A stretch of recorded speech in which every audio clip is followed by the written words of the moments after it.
राष्ट्रभक्ति से शुरू हुई और आज राष्ट्रभक्तों में समाहित होने जा रही है।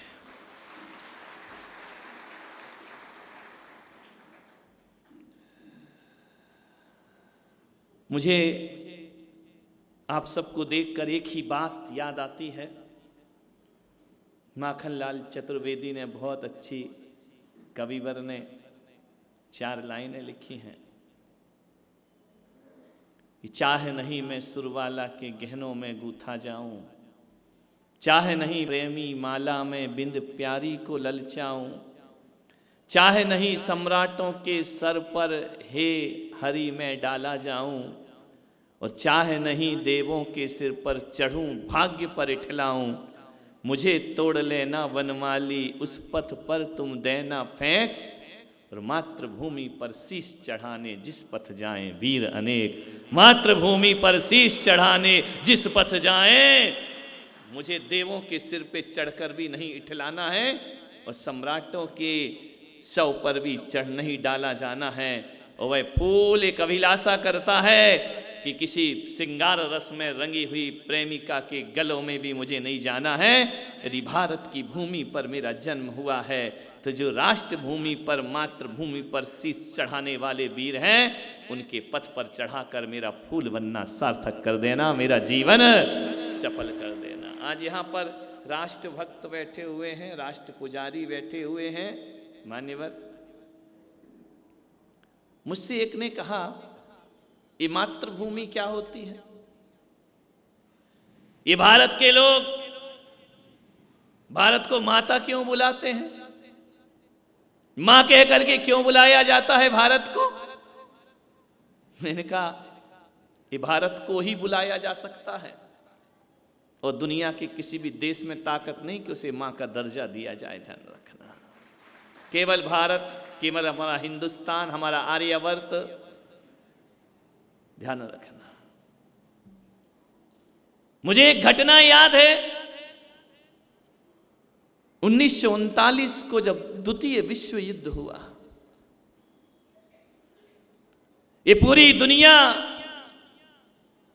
युद्ध को झेल रही थी।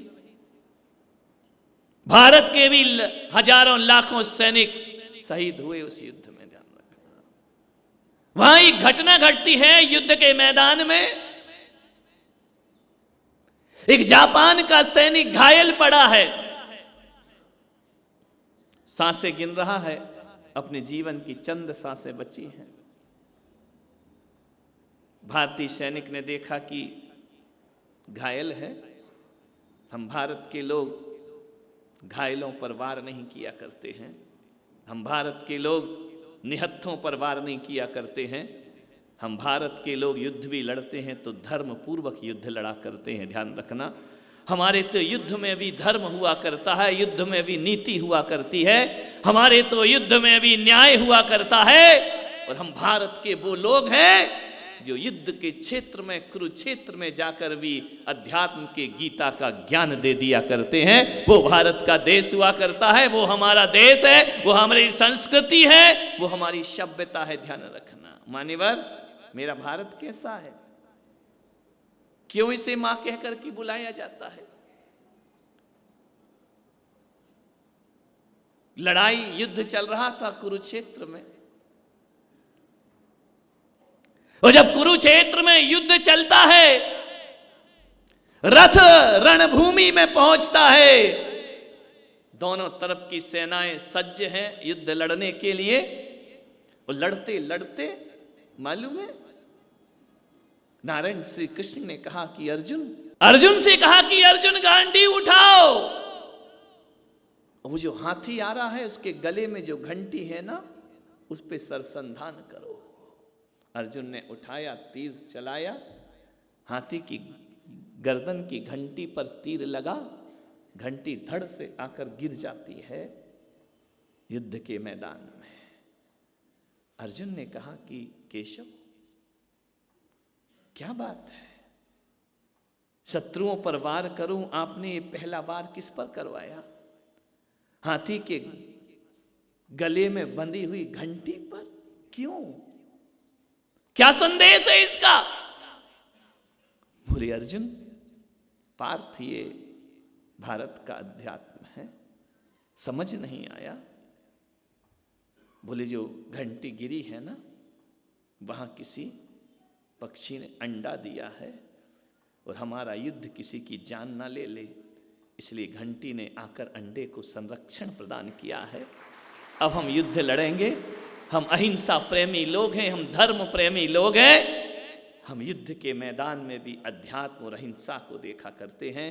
अरे इतनी करुणा यदि किसी देश के पास है, लड़ते समय शत्रुओं के दल में भी कोई यदि करुणावान बनता है, तो मेरा हिंदुस्तान होता है, वो मेरा भारत देश हुआ करता है। कि युद्ध हम में है, उस जीव में नहीं। उसकी मां तड़फेगी, घंटी से सुरक्षा कवच बना दिया। ध्यान रखना, ये है असली गीता, ये है भारत का धर्म, ये है भारत की सनातन परंपराएं। ध्यान रखना। जापानी सैनिक घायल है। भारतीय सैनिक ने देखा कि प्यास से तड़फ रहा है, उसकी करुणा ने उसे रुकने नहीं दिया। हम तो युद्ध भी क्रूरता से नहीं, करुणा से लड़ा करते हैं। हमने किसी देशों को छीनने के लिए, उन पर आक्रमण जमाने के लिए कभी युद्ध नहीं किए हैं। लेकिन हाँ, भारत पर कोई बुरी नजर रखता है तो हम उसकी नजरों को झुकाना जानते हैं। ध्यान रखिए, हम किसी का सिर नहीं काटा करते हैं, लेकिन भारत पर कोई आक्रमण करने की कोशिश करता है ना, तो भारत सिर भले ना काटे, लेकिन सिर कटवाने की ताकत रखता है। अपनी मातृभूमि के लिए, अपने वतन के लिए, अपने देश के लिए अपना बलिदान करने के लिए तैयार रहा करता है। मान्यवर, एक बात ध्यान रखना कि जैसे ही पहुंचा भारतीय सैनिक जापानी सैनिक के पास, उसने अपना बोतल खोली और सोचा कि घायल है, तड़फ रहा है, उसके मुंह में पानी डालने लगा। अरे सुबह तो युद्ध कर रहे थे, एक दूसरे के प्राण के प्यासे थे, अब उसको प्राण दे रहे हो, जीवन दे रहे हो। उसने लिया, पानी की बोतल खोली और उसके मुंह में पानी डालने लगा। और जैसे ही पानी डालने लगा, जापानी सैनिक ने कटार निकाली और भारतीय सैनिक के सीने में दाग दी वह कटार। भारतीय सैनिक खून से लथपथ हो गया। पानी पिलाने आया था, धोखा मिला भारत को। ध्यान रखना, सदियों से भारत को धोखे के सिवा मिला क्या है? हमने गले लगाया, तुमने छुरा भोंके।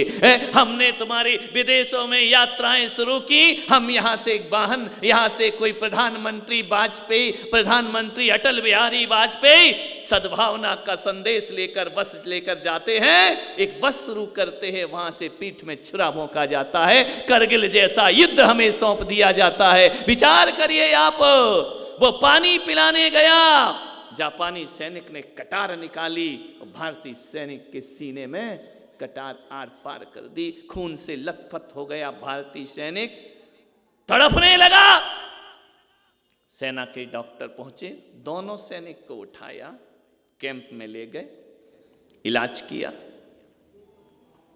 ट्रीटमेंट हुआ, दोनों का उपचार किया गया। दोनों बेहोश हैं, दोनों घायल हैं। रात भर दोनों बेहोश रहे। सुबह होश आया तो भारतीय सैनिक के लिए उस कैंप में एक नर्स दूध का गिलास लेकर आती है। हल्दी वाला दूध, इसे पियो, तुम ठीक हो जाओगे। भारतीय सैनिक ने देखा कि मैं घायल हूं, मेरे लिए हल्दी केसर का दूध आ रहा है पीने के लिए। वह उठा, बाजू में देखता कि उसके बाजू में जापानी सैनिक भी पड़ा है। उसे भी होश आता है। भारतीय सैनिक उठता है और वह गिलास का दूध लेकर उसके पास जाता है। जापानी सैनिक कहता है कि मेरे पास क्यों आ रहा है?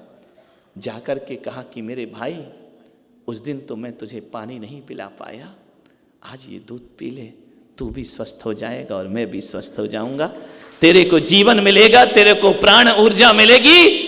अरे मैं यहां लेट करके अकेले दूध नहीं पी सकता हूं, उसने नर्स से कहा कि जाओ एक गिलास दूध और लेकर के आओ, और वो अपने हाथ के दूध का गिलास जापानी सैनिक के हाथ में बढ़ाता है। जापानी सैनिक जैसे ही हाथ पकड़ता है, आंखों से अश्रु की धारा बह जाती है, फूट फूट करके रोने लगता है कि यार तूने मुझे पानी पिलाने आया और मैंने छुरा भोंका तेरी छाती पर, उसके बाद भी तू मुझे दूध पिलाने आ रहा है। भारतीय सैनिक ने कहा ये बातें बाद में कर लेंगे, पहले अपना उपचार करो और ये दुग्ध पान करो, दूध पियो इसे। उस दिन जापानी सैनिक ने अस्पताल में खड़े होकर के कहा कि आज मुझे समझ में आया कि भारत को माता क्यों कहा जाता है, भारत को माता कहकर क्यों बुलाया जाता है, क्योंकि इतना बड़ा साहस अपने पुत्र को दूध पिलाना ये अमेरिका भी जानता है, चाइना भी जानता है, जापान भी जानता है, लेकिन दुश्मन को दूध पिलाने वाली कोई माता होती है तो केवल भारत माता इस धरती पर होती है, जो शत्रुओं को भी दूध पिला दिया करती है। ध्यान रखना, हम वो भारत के लोग जो दुश्मनों को भी दूध पिलाया करते हैं। ध्यान रखिए, विचार करना है, आपको सोचना है, ऐसी पावन गौरवशाली हमारा इतिहास। अरे किसी भी देश को, किसी भी वतन को यूं ही मां कह करके नहीं बुलाया जाता है। उसकी संस्कृति, उसके संस्कार, उसका अध्यात्म, उसकी परंपराएं। ध्यान रखना, हमारे पास वो बेटा है जो पिता आज्ञा कर दे तो 14 वर्ष वनवास चला जाता है, लेकिन सत्ता के लिए वह अपने पितृ का विद्रोह नहीं किया करता है। हम वो लोग नहीं हैं कि पिता को मारकर राजगद्दी पर बैठ जाएं, हम तो पिता के लिए सिंहासन छोड़ने वाले लोग होते हैं। एक भाई यदि जंगल में रहकर वनवासी होता है तो दूसरा भाई भरत महलों में वनवासी का भेष धारण करके जिंदगी बिता। ये भारत के उसूल हैं, ये भारत के संस्कार हैं, ये भारत के रग रग में बह रहा है। ध्यान रखना, ये अहिंसा का संदेश, ये त्याग करुणा बलिदान का संदेश, ऐसा देश कोई भारत ही हो सकता है। औरंगाबाद वालों, मैं आपसे पूछता हूं, भारत को माता कहो तो गर्व महसूस हुआ करता है। आपसे निवेदन है मेरा कि भारत को माता कह करके बुलाना, मां शब्द कहना तो गर्व महसूस। कभी ये जमता केवल भारत को ही है? अच्छा चलो बोल के देखो, अमेरिका माता जमता है क्या? फिट ही नहीं होता है, कहां से हो जाएगा? अमेरिका माता, चाइना माता जमता है क्या? जुबान ही गवाही नहीं दे रही अपनी, क्या कर सकते? जापान माता बोल के देखो, सिंगापुर माता बोलो ना, पाकिस्तान माता। ये माता नहीं, पूरी दुनिया के ध्यान रखना, जितने भी देश हैं, इंडोनेशिया माता, कुवैत माता, दुबई माता, काय की माता? माता तो केवल अपनी भारत माता हुआ करती है। माता का दर्जा तो केवल भारत को ही शोभा दिया करता है। ध्यान रखना, अमेरिका दादा हो सकता है, माता नहीं हो सकता है। ध्यान रखना, अस्त्र शस्त्र पैदा करके दुनिया का दादा बन सकता है, बाप बन सकता है, मां नहीं बन सकता है। एक बात ध्यान रखना, एक बात निवेदन करता हूं कि बाप और एक मां होती, एक पिता होता है। ध्यान रखना, यदि पिता ना रहे तो मां पिता की भूमिका निभा दिया करती है, नारी निभा देती है, लेकिन पुरुष में ताकत नहीं है कि मां की भूमिका निभा सके। ध्यान रखना, इसलिए हमारे देश को पिता नहीं कहा जाता, हमारे देश को माता कह करके पूजा जाता है। हमने तो नदियों को भी मां कहा है, हमने तो जानवरों को भी जो दूध पिलाती उसको भी गौ माता कह करके बुलाया जाता है। मान्यवर, हम भारत के वो लोग हैं, हर किसी से रिश्ता रखते हैं, माता का रखते हैं।